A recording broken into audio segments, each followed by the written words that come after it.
All right. Cool. Let's do it. So, how long you been dating my sister? Well, we've been talking a lot about investing recently. Yep. One thing that I find interesting is that we were talking about slow lane versus fast lane, and you feel like the all other portfolio and stuff, like you are an expert in it. Yeah, I feel like I'm a slow lane expert. I honestly do, because I feel like I've digested the best material for slow lane stock market investing, because it's very simple. It's unlike fast lane, where it's like creativity and like find a niche in the market and exploit the niche and make fast money and build on a process and like all those types of things to like make something fast, which is why it's so much harder. The slow lane is also hard, but the hardness is like patience, which is not fun at all. Well, and a lot of people do it wrong because it's not that simple. You can't just go out and buy stocks. You have to learn about it. Yeah. I mean, seriously, like I've read probably 10 books on it, and like the 10 most famous books, and they all in one way or another told me the exact same thing, which was like buy like in some type of index fund over the long term that has no fees, automate your investing, and then have a portfolio that balances risk depending on the economic climate. It's like those are like the three things that I heard in like 15 books. Like don't give your money to a money manager or financial advisor. Don't do anything that you have to pay for, because there's free ways to do it and they're just as good, if not better. How often do you balance your portfolio? I probably shouldn't do this, but every time I put money into it, I balance it. I actually made a spreadsheet on my phone that is a balanced portfolio, and then I have the exact same spreadsheet of my actual portfolio. So anytime it gets a little bit off balance, every single time I put money into any one of the funds, I rebalance it. So it's perfectly balanced all the time, which is actually overkill. You really should only do it like once a year. It's not that volatile that you need to keep it balanced at all times. Yeah. The problem that I've run into is that like it's no longer passive. Like I have to go in, and it's not like it's super hard, but like if you invest in like a Roth IRA or 401k or something, or like a target date fund, it'll do that for you. So it's like I just put money in there, and then I look at it 10 years from now. Well, I could be wrong, but I bet with the all-weather portfolio being as popular as it is and becoming more popular, because of Ray Dalio, my guess is that people have created index funds that are already balanced in that portfolio. I've thought about and that. Just invest into those funds. I actually had a dream the other night that I like invented that. And I was like, this is the most. It's funny because right before I read the book that taught me that like there's all these funds that are already created, like target date funds. I was like, I've got the best idea. Like, we'll make a fund that's not just the stock market. It's like this entire portfolio, but it's one fund. It's like, yeah, that's existed for 100 years. Like, we know. It's interesting. I was reading about the first hedge fund, actually. Yeah? First hedge fund, yeah. It's only in the 40s. Like, it wasn't that long ago. Really? Yeah, like after the Great Depression. So is this guy, I don't remember his name. Dang it. But he basically was, studied stock markets and stuff for like ever since the 20s, since the Depression and everything like that. And he found out, and the crazy thing is that maybe people had found this out before, but they didn't do anything about it, that certain types of commodities are like inversely related, right? Right. Because one is going up, one is going down, right? That's the whole idea behind diversification. So he just created a fund and would hedge his bets, right, by finding all of the inversely correlated things and buying all of them. And he said over time, it's eventually all going to go up. And then he had, I think it was like 18 to maybe 30% returns over the first 4 years, which is huge, right? And then within 10 years, there was like 400 hedge funds doing the exact same thing. Yeah. Because just nobody had thought of it. Nobody had thought of hedging them against each other. No, it makes sense, and it's like, it doesn't make sense if you don't know it, but like when you hear it, like, oh yeah, like this industry goes up, which in turn makes this industry go down, like stocks versus bonds. Right. It's really interesting. It's funny, like the more you learn about something, it's like this weird learning curve of like, I just learned about it, like I know nothing, and I read a book about it and was like, I know everything. And then I read another book about it and it's like, oh, I know nothing. Yeah. Now it's because like right when you learn something, you think that's all there is. yeah, you're like, oh my gosh, this just like opened my mind. Like, it's so easy. It's a compound interest, and then like, I've read like 10 books now on it. Yeah. And like big, very dense books, and then the more I learn about it, I'm like, oh yeah, I'm like an idiot compared to like the 90% who've never read a book on it. I'm like Mr. Superior, and then like. Anyone that knows anything about that world for real, and they're like using leverage and they're like, like hedging and all this stuff and like start and stop, and I like have no idea. I'm like, oh yeah, I just like put it into an index. Oh yeah, so you're in like 4th grade. Yeah, we all knew how to do that like a long time ago. It's funny because if I believe that if you were to spend an entire day researching any one topic, then you'd know more about that one topic than 99% of the world. Oh yeah, maybe even like 999 out of 1,000.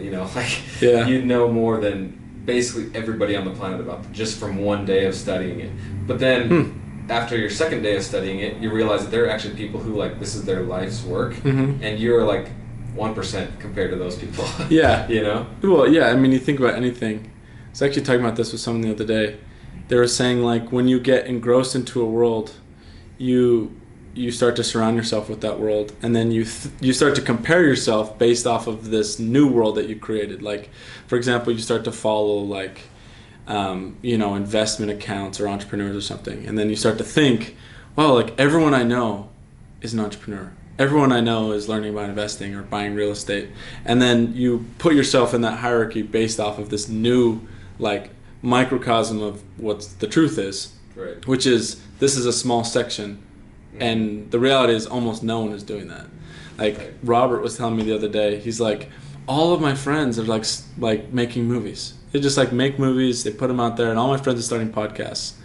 And then he realized that he just follows people that are like him. The truth of the matter is, I don't know anyone who's made a movie. It's like, it's not actually everyone. Right. It's just like you self-select yourself into a group of people that already do what you want.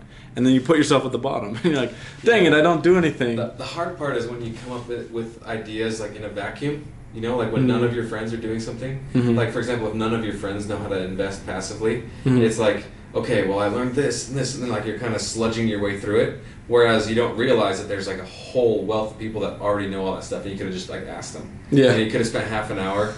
Like, what's your like long-term investment strategy, and they could just tell you, as opposed to like when the people that aren't in your echo chamber aren't doing it. It's like it's funny what you come up with, and what you assume about the world. It's so much easier to learn from people than from books or anything. Like with a book, like you start to read a real estate book, for example, and it's like the first half of the book is like what real estate is, the second half is convincing you to buy real estate, and then the second version of the book is finally like how to actually do it.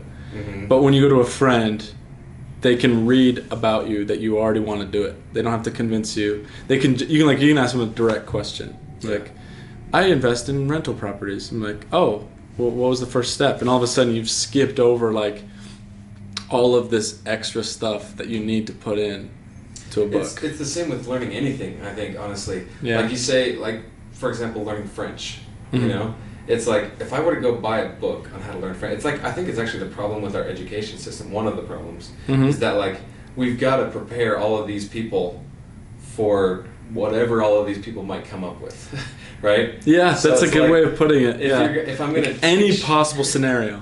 Yeah, it's like, if I'm going to teach French, okay, well, I'm going to start with verbs, and then I'm going to move on to, like, everyday vocabulary, and then I'm going to move on to conjugation, and then I'm going to move on to, like, sentence structure, or whatever. Whereas, and that could take, let's say 4 years of a French degree to finally be immersed in French enough that I can speak French fluently. Whereas if my goal is, you know what, I'm going to spend a week in France, I don't want to sound like an idiot, so I need to learn a couple quick things. I could go, like, to a French speaker and learn how to talk to a waitress, learn how to talk to the guy at the hotel, learn how to talk to a taxi driver. Probably take me 2 hours to memorize a few key phrases, and then I have my exact goal. As opposed to 4 years of learning every single little thing You know, It's funny. So there's a TED Talk about this. It's called How to Be Good at Anything. It's one of my favorite TED Talks. I have it saved. And he talks about, like, everyone believes that 10,000 hours is to become a master at something. Mm-hmm. And he says that that's likely true. But he said to be good at something, it's like 80 hours. Yeah. Which is really surprising to me. And then he actually went through a lot of different things. He said one of the main problems is to be a master at something, like you need the 10,000. So you get the backstory, and you get like every intricacy, and you get a philosophy of it, and you have like all the scenarios. Like, for example, French. That's a great example. Like, where did French come from? Like, oh, well, you know, it's a Latin language that came from here. And then you learn like a million backstories, and you start to learn to conjugate and all this stuff and all these verbs. You go through like a million verbs. What he says in the TED Talk is, like, you should learn a couple of big things and you can get good really fast. Mm-hmm. Which, the language example is perfect. It's like, instead of learning all these things, there's probably 50 verbs that you use more than like the rest of the language combined. Maybe not 50, but there's like probably 300, like to do those alone. I would say probably closer to 50. Yeah. Yeah, it's like those 50 verbs that you use for 80% of communication. But like, you see someone learning how to say like every single animal. Mm-hmm. You know, like, and they mark it with Post-it notes. And they're like, oh, bird is this, and fish is this, and table is this, and ketchup is this. And it's like, not that that's bad, but that is like learning the minutia to someday be a master instead of quickly becoming good. Yeah. Like, you could learn a language, I mean, we both did in like 6 months instead of like 10 years. It's, well, because I've been looking into doing private equity funds, right? Yeah. So what I did, I was like, there's probably so many books about private equity funds. And there's probably so many videos, and like I could spend days, and I have been spending hours and hours and hours, right, watching and reading and stuff. I was like, why don't I just find like it's called a LPA, which is a limited partnership agreement. Mm-hmm. I was like, if I can get like a copy of a limited partnership agreement, which is like the governing documents of a fund, Mm-hmm. and I just like read it, you know, it's like 40 pages of like dry legal jargon, and if I could just like read that and understand it, like read it 5-6 times, I will know exactly what I need to know about how a fund is managed and how it's run and how it operates, as opposed to like all the million other things that could happen on the different fringes. Yeah. You know, because like there's blogs and there's books and there's videos and probably a lot of different types of funds, even, and like the different industries. It's like a good example of this. I was talking to Scotty yesterday. He told me he's like from finance. Oh, no, a brother, yeah. And he was talking about his acting classes. Mm-hmm. And it was funny. One of the classes he has is like on facial structure, because like for acting. And I thought that was interesting. And he said, yeah, like it really is interesting. What happened was this. It's like, hey, your face is important to acting.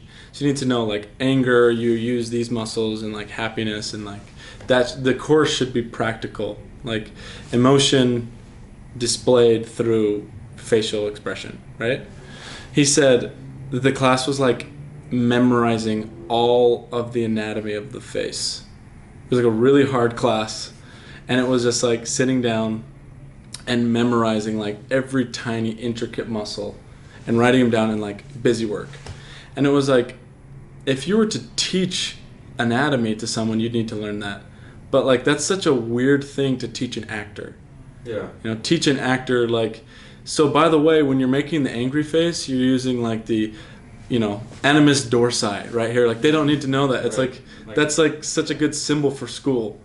It's like, oh, we found what's important. Let's just like teach you every useless thing about it, and not actually its practical application until the end. The funniest thing to me, because like I got my degree in political science, right? And every time I tell people that, they're like, so what do you think about this? Right. You know? Or like, what did you learn about this? And they talk about like politics, Yeah. right? Which is what you would think that you learn in political science. It's like, oh, actually, we haven't talked about politics at all.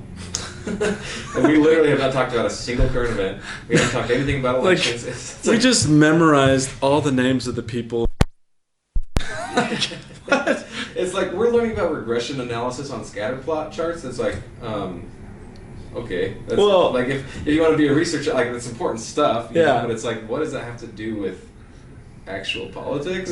Oh, totally. I'm in an investing class. It's called Intro to Investing. And like, he'll talk about something that seems important and be like compound interest over time. Like, oh, cool. Like, we're gonna learn where to put our money, or like how to invest, or even what certain types of investments mean. When in reality, he taught us that on the first day, and then the rest of the class was just like formulas to calculate how to invest. When there's actually a button on your calculator that'll just do that. In fact, we use that button on the test in that class. So like we spent the entire class going through minutia that even the class itself didn't require. That's funny. Because he's like literally the day before the final, he's like, oh yeah, so I know we're going over this a lot, but like this formula you don't actually have to know. Because yes, it is on your calculators. You just click that button. But I just wanted you guys to understand.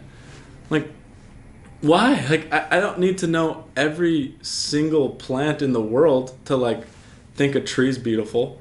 You know? Just to a certain obnoxious. extent, I mean, I understand it, you know, because you think in a business setting, like somebody's going to go get their PhD in accounting, right? Yeah. And they need to be prepared for those, like for the master's degree classes and then the PhD That's classes true. as it grows. Like, so they have to set somebody up with the financial. They have to cover the whole thing. Yeah, exactly. But it's like, as a CEO, I don't need to know that. I don't care. I'll never use it. Like, I need to know like what EBITDA is, you know. But I don't need to know how all of these little tiny things are calculated, you know. But it's because, like what we were saying before, because they have to cover everybody's bases. Yeah. It's like all the things that all this group of people might come across. You know, like we have to prepare people to go be MBAs. We also have to prepare people to go get their masters of